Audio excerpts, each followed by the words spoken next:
Fitnah tergak jelas yang pernah gue rasain adalah dituduh mencuri barang yang tidak berguna.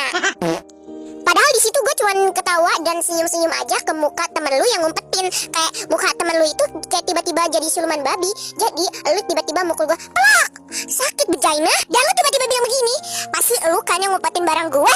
Please balikin, itu barang berharga.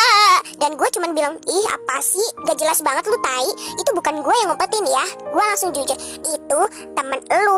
Tuh barang lu ada di belakang tuh, lihat dulu, jangan asal nuduh, tolol. Dan disitulah dia baru, nih maaf ya, aku salah sangka deh, soalnya muka kamu kayak pencuri. Ih anjir.